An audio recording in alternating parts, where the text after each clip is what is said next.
মধ্যপ্রাচ্যের রণক্ষেত্র এখন আর কেবল মাটি বা সুড়ঙ্গে সীমাবদ্ধ নেই। লড়াইটা এখন সরাসরি চলে গেছে পৃথিবীর কক্ষপথে। যুক্তরাজ্যের প্রভাবশালী দৈনিক ফিনান্সিয়াল টাইমস বলছে, ইরান ইসরায়েল যুদ্ধে পর্দার আড়াল থেকে দাবার চাল বদলে দিচ্ছে চীনের উন্নত স্যাটেলাইট প্রযুক্তি। ওয়াশিংটন আর তেল আবিব এতদিন মহাকাশে যে একচ্ছত্র আধিপত্যের দম্ভ করত, বেইজিংয়ের লং রিমোট সেন্সিং স্যাটেলাইটগুলো তা কার্যত চুরমার করে দিয়েছে। তেহরান এখন ইসরায়েলি রাডারের অবস্থান থেকে শুরু করে পেন্টাগনের গোপন মুভমেন্ট সবই দেখছে বেইজিংয়ের সৌজন্যে। যুদ্ধের এই ডিজিটাল সমীকরণে ইসরায়েলের কৌশলগত পঙ্গুত্ব এখন আর কোনো তাত্ত্বিক অনুমান নয়, এটা এক কঠোর ভূরাজনৈতিক বাস্তব। এফটির অনুসন্ধানে দেখা গেছে ইরান এখন চীনের পাঠানো অত্যাধুনিক স্যাটেলাইট ডেটা ব্যবহার করছে, যা আগে কেবল পরাশক্তিগুলোর হাতে ছিল। এই স্যাটেলাইটগুলো কেবল ছবি তোলে না, এগুলো কৃত্রিম বুদ্ধিমত্তা ব্যবহার করে যে কোনো আবহাওয়া, মেঘের আস্তরণ বা ঘুটঘুটে অন্ধকার ভেদ করে ইসরায়েলের সামরিক স্থাপনার সূক্ষ্ম পরিবর্তন শনাক্ত করতে পারে। ইসরায়েল যখন মনে করছে তারা অত্যন্ত গোপনে নেগেভ মরুভূমি বা হাইফা বন্দরে কোনো স্ট্রাইকের প্রস্তুতি নিচ্ছে, চীনের রিমোট সেন্সিং প্রযুক্তি সেই তথ্য রিয়েল টাইমে ইরানি কমান্ড সেন্টারে পৌঁছে দিচ্ছে। এর ফলে মোসাদ বা সিআইএর চিরাচরিত সারপ্রাইজ অ্যাটাক থিওরি এখন অকেজো। ইসরায়েলি হামলা হওয়ার আগেই ইরান তাদের গুরুত্বপূর্ণ সম্পদ সরিয়ে নিচ্ছে কিংবা পাল্টা আক্রমণের জন্য মিসাইল সাইলোর মুখ খুলে রাখছে। এই প্রযুক্তিগত সমন্বয় ইসরায়েলি ইন্টেলিজেন্সকে এক অন্ধ গলিতে ঠেলে দিয়েছে। ইরানের মিসাইল প্রযুক্তি এখন চীনের স্যাটেলাইট গাইডেন্সের সাথে সরাসরি যুক্ত। এফটি দাবি করছে, ইরানের হাইপারসনিক মিসাইলগুলোর নিখুঁত নিশানায় ইসরায়েলের আয়রন ডোম বা ডেভিড স্লিং প্রতিরক্ষা ব্যবস্থা ভেদ করার পেছনে চীনের এই মহাকাশ গোয়েন্দা বৃত্তির বড় ভূমিকা রয়েছে।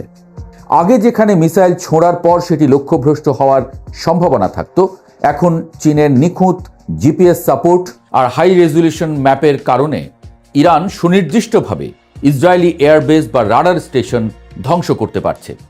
সবচেয়ে বড় কথা হলো, চীনের এই স্যাটেলাইটগুলো ইসরায়েলের মোবাইল লঞ্চারগুলোর অবস্থান ও যেগুলো স্থান পরিবর্তন করতে পারে প্রতি মুহূর্তে তা ট্র্যাক করছে। এর ফলে ইসরায়েল তার প্রতিরক্ষা ব্যুহ লুকিয়ে রাখার কোনো নিরাপদ জায়গা পাচ্ছে না।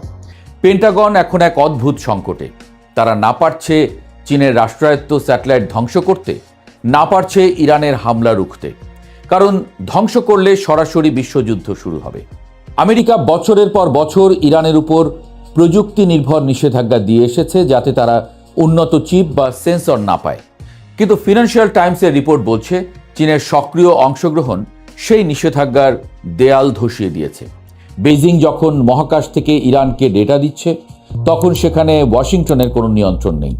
এটি কেবল সামরিক সহযোগিতা নয়, এটি একটি বিশাল অর্থনৈতিক চাল হয়েই ধরা দিচ্ছে বিশ্লেষকদের চোখে।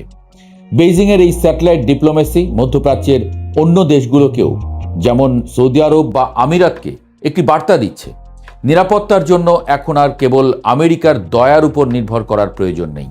চীনের এই নীরব সমর্থন ইরানকে এমন এক মনস্তাত্ত্বিক উচ্চতায় পৌঁছে দিয়েছে যে তারা এখন সরাসরি পশ্চিমা ইন্টেলিজেন্স গেমের চ্যালেঞ্জ গ্রহণ করছে এবং জয়ী হচ্ছে। এফটির অনুসন্ধানে আরও উঠে এসেছে যে সামরিক শক্তিতে ইরানকে বশে আনতে না পেরে পশ্চিম এখন সাইবার যুদ্ধ বা গোপন নাশকতার দিকে ঝুঁকছে। সম্প্রতি সাগরে আটকে পড়া ক্রু উদ্ধারের মানবিক নাটকের আড়ালে ইরানের পারমাণবিক সম্পদ চুরির যে ছক ফাঁসের খবর এসেছে, তা পশ্চিমা গোয়েন্দা সংস্থাগুলোর চূড়ান্ত হতাশারই বহিঃপ্রকাশ। ইরান দাবি করছে তাদের ইউরেনিয়াম চুরির এই ষড়যন্ত্রের পেছনে মোসাদ এবং সিআইএর হাত রয়েছে, কিন্তু চীনের স্যাটেলাইট নজরদারি এবং ইরানের অত্যাধুনিক কাউন্টার ইন্টেলিজেন্স ব্যবস্থার কারণে ছদ্মবেশী কোনো অভিযান সফল হওয়া তো দূরের কথা, প্রতিটি পদক্ষেপেই তারা শত্রুপক্ষকে হাতে নাতে ধরছে। এফটির মতে এই যে একের পর এক পশ্চিমা ষড়যন্ত্র নস্যাৎ করে দেওয়া, এটি প্রমাণ করে যে ইরান এখন আর কোনো রক্ষণাত্মক অবস্থানে নেই। তারা এখন স্ট্র্যাটেজিক অফেন্সিভ বা কৌশলগত আক্রমণের মোডে আছে। যুদ্ধের এই নতুন সমীকরণে ইসরায়েলের জন্য সবচেয়ে বড় গলার কাঁটা হয়ে দাঁড়িয়েছে ইউরোপের মিত্রদের বদলে যাওয়ার সুর। এফটির প্রতিবেদন অনুযায়ী দক্ষিণ লেবাননে ইসরায়েলি হামলায় যেভাবে বেসামরিক মানুষের রক্ত ঝরছে, তা খোদ লন্ডনের হোয়াইট হল বা প্যারিসের এলিসি প্রাসাদে ফাটল ধরাচ্ছে। ইউরোপীয় কাউন্সিল স্পষ্ট ভাষায় ইরানের বেসামরিক স্থাপনায় হামলার নিন্দা জানাচ্ছে। ঐতিহাসিকভাবে ইউরোপ সব সময় আমেরিকার লেজুরবৃত্তি করলেও এবার তাদের সুরের ভিন্নতা স্পষ্ট। এর কারণ হল চীনের প্রভাব।